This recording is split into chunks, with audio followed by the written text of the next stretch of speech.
The process is so rewarding. These are made out of jackfruit. This I'm obsessed with. Again, witchy Halloween stuff, but she's an amazing food author. Manufo. These books are so beautiful. Hola mente bella, welcome back to the channel. Happy February. If you're new here, this is the art studio, the art corner, and I am Jeremy Serrano and this is La Comida Jeremy. Bienvenidos, welcome. So it is February and I wanted to break down everything that I enjoyed in the month of January. So if you grew up in the age of YouTube, the early ages of YouTube like myself, I enjoyed so much the favorites video that many people used to do. I honestly don't see a lot of these videos anymore, so I thought that it would be really cool to start doing that this year and share what I enjoyed. Without further ado, let's go ahead and jump right into it. I have a whole list right here. I wrote it in my notes app throughout the month of January. I just printed it out and we are ready to jump right into it. So let's go ahead and start out with TV shows.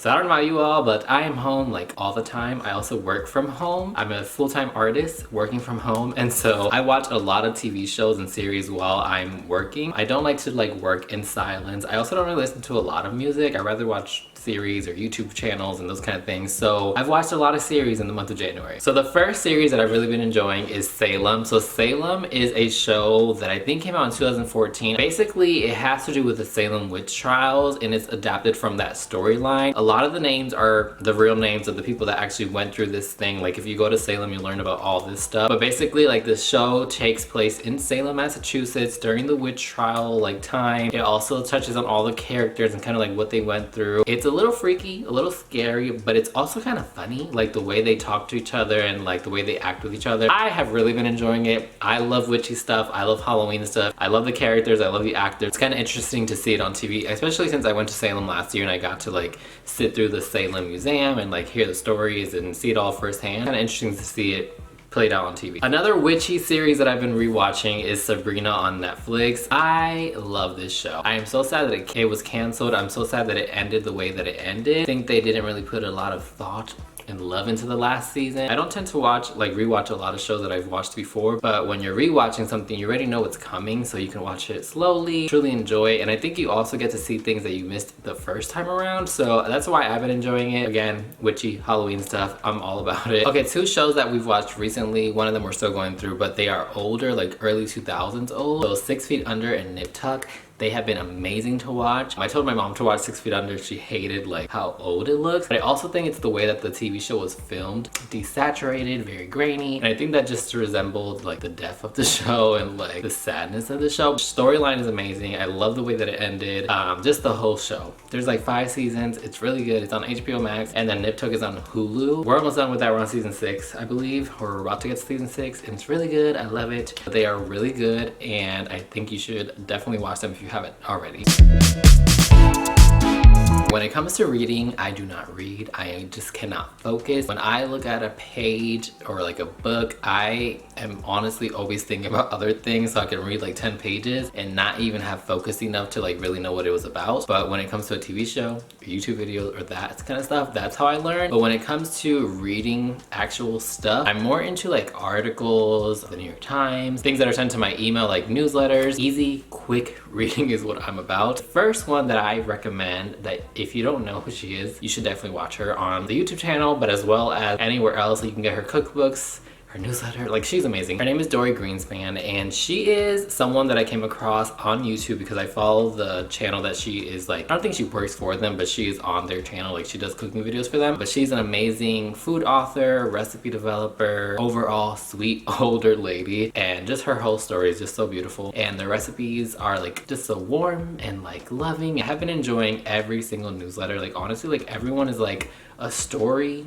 It includes pictures, sometimes includes like links to like videos and stuff that she does. Everything that that woman does is a godsend. Again, I follow like a lot of the New York Times people as well. I've also connected with a couple people that work for like the Washington Post and those kind of things. So I'm going to link down below the other newsletters that I'm subscribed to. They just have so many amazing things to offer in their newsletters, and I love it because it's like a nice thing to see when you open your email in the morning. And it also gives me fresh ideas on what to cook and what to eat, and also just to like learn about different cultures and stuff. So if you're into that, I highly recommend signing up for stuff like this. I try not to subscribe to anything because I hate when my email gets flooded with stuff, but the food newsletters are always amazing. Okay, the last reading material for this category are the Hayao Miyazaki's Studio Ghibli collection. This is the art of, I guess that's what we would call them, the art of series. There's a book that showcases like the time that went into making the film, the artwork, how it came to be. These books are so beautiful, and I have been wanting them for at least a year or so now, but they are pretty pricey. Like if you were to get all of them, it would be in the hundreds. I believe each one of them costs like $35 to $40 if you get them from like Barnes & Noble or online. So what I started doing was getting them off of like eBay and Depop. So I have 2 here so far for my collection. Yeah, they're beautiful. If you're into Ghibli, I think you would love these. It is great for artists, highly recommend it, and it gives a lot of inspiration. One product that I tried this month is the Jack and Annie's chicken nuggets. These are made out of jackfruit and they are so good. I was scared to try these. They actually followed me last month, which is a coincidence. I had never wanted to try them because they are made out of jackfruit, and I personally do not like jackfruit chicken. I have made it in the past when I first went vegan 5 years ago. I've also had it like at different places, like prepared, and I just never enjoyed like the sweetness of it or like how people would cook it. This though, I think they like process it to be like chicken meat. So instead it just tastes like a chicken nugget that you would get like any vegan chicken nugget. Let me show you guys. That's what it looks like. I think it's also like seasoned really well. I honestly have enjoyed these more than any chicken nugget that I've tried within the past 5 years as a vegan. So I'll definitely buy these again. They have another flavor. It's the buffalo flavor. I think they have a couple other products as well. So check them out. This is not sponsored.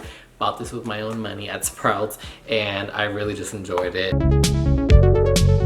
So as you may know, I am mainly a digital artist nowadays, but I have been loving making stuff by hand as well as illustrating by hand. First things first is the Posca black markers. So I've been using all the Posca markers, but this one specifically I have been loving for my clay that I've been working with this month. This is the thicker one. This is nice for making like bigger lines or filling in bigger areas, but I also have a skinnier version that I use to do like the actual line work. The black ones are just so pigmented. I love them. I also have a video coming out this month on like me making a piece and trying them out for my 3rd episode of my art series, so make sure you subscribe to the channel if you haven't so you can see that. Speaking of clay pieces, I have been working a lot with air dry clay. The process is so rewarding. Like just seeing something in person versus just like drawing something on your iPad is so different. And honestly, I think it's like a new hobby of mine. I will be selling a lot of this stuff because I have way too many things that I've made, but I think it's also just been like therapeutic to like work on stuff with my hands, paint, and then enjoy the process. So that's what I've been doing. Something else that I've been loving for my clay is the Arteza gold paint. So it is like a gold metallic paint. It's right here, as you can see. It's just, it looks like if you were to put gold leaf on a product, which I also have gold leaf, and it looks very similar to this paint. Honestly, like you brush this on once, it's a little translucent. So what I do is paint it twice. It has the perfect pigment of gold on anything that you paint it on. That's something, if you're interested in like having that kind of style, I highly recommend this. Okay, so the next art thing that I've been loving is the Nina Cosford sketchbook. This sketchbook I had been eyeing ever since she started talking about it. If you don't know who she is, I will link her down below, but her artwork is so good. She does a lot of like color pencil work. So I've been using this for my art series. Basically, I'm trying out different art materials. This sketchbook isn't the greatest for like wet materials. So like the Posca pens definitely bleed through. The alcohol markers that I use, like this is the back side of an illustration. It's still good. Like the paper is amazing. It is so smooth.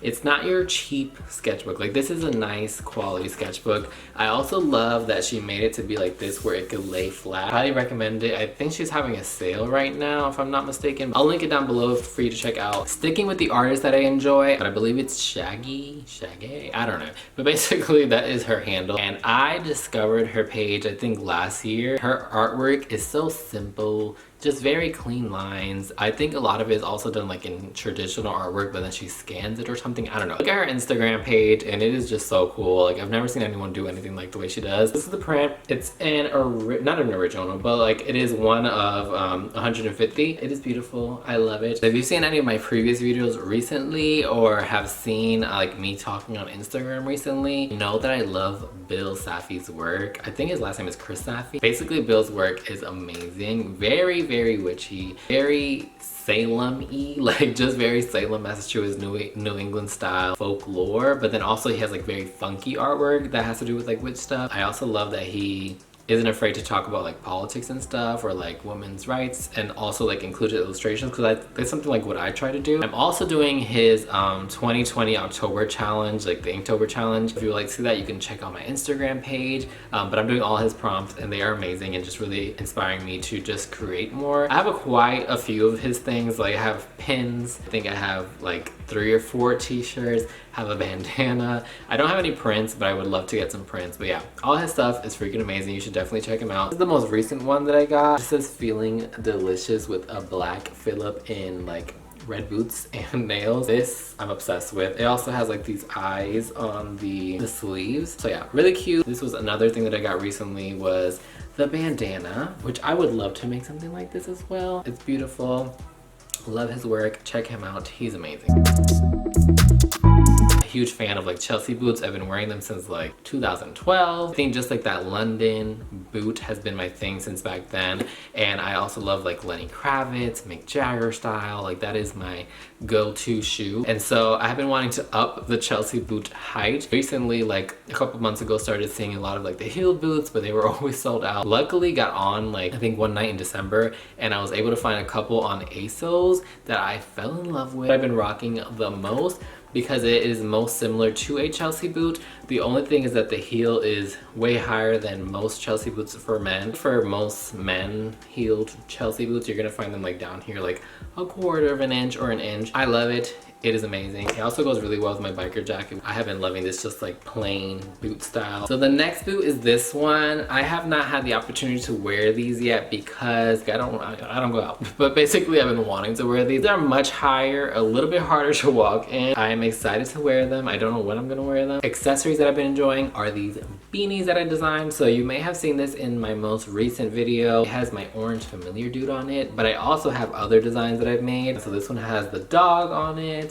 This one has a little plantain, and this one has my little vampire face. Been amazing to wear. I think they're so fun. If you're interested, hit up my store, but if not, you can check out my Instagram and see me wear them, because I have been enjoying wearing them this winter.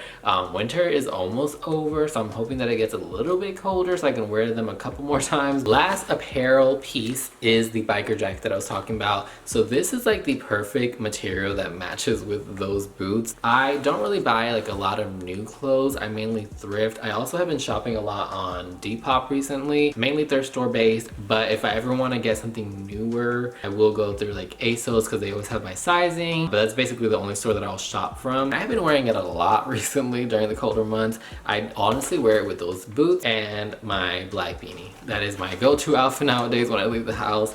It is amazing. I'm also searching for a second one, but I'm going to thrift it, so I'm probably going to look on Depop or eBay for a motorcycle jacket, but I'm probably going to buy another one so that I can add my pins to it. I also want to like paint on it and distress it. Like, if you don't know about the punk era, basically like they would get stuff like this, and what made it punk was that they made it their own. So I don't want to like buy one that's already like painted or has spikes on it. Like I want to do it myself, and so maybe I'll make a video about that this month. I don't know. We're gonna see if I can find one though. These are really hard to find in my size, so hopefully I can track one down.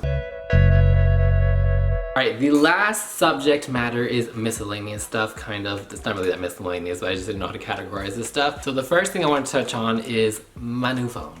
So I have been an iPhone user for about, since like 2015 maybe. Before that I was always Android and also on BlackBerry, and I truly just missed having a keyboard. Like I wanted a keyboard. This also came because I started watching And Just Like That, aka Sex and the City, and seeing Carrie use a keyboard, and it reminded me how much I loved having a BlackBerry. When I started researching Blackberries, I realized that you can get a Key 1 or Key 2 BlackBerry and you could still use it nowadays, except the last one came out in like 2019, and then a couple weeks later BlackBerry announced that they were no longer going to have service. I went another route and I found this company named Unithertz. I'm actually gonna make a video this month about this and unbox it for you guys and review it. But if you are interested in having a keyboard and like miss that early 2000 life like I do, this one has been amazing. I love it. It is an Android, it's not a BlackBerry, but the keyboard types like a BlackBerry. I have mainly been using it for Twitter,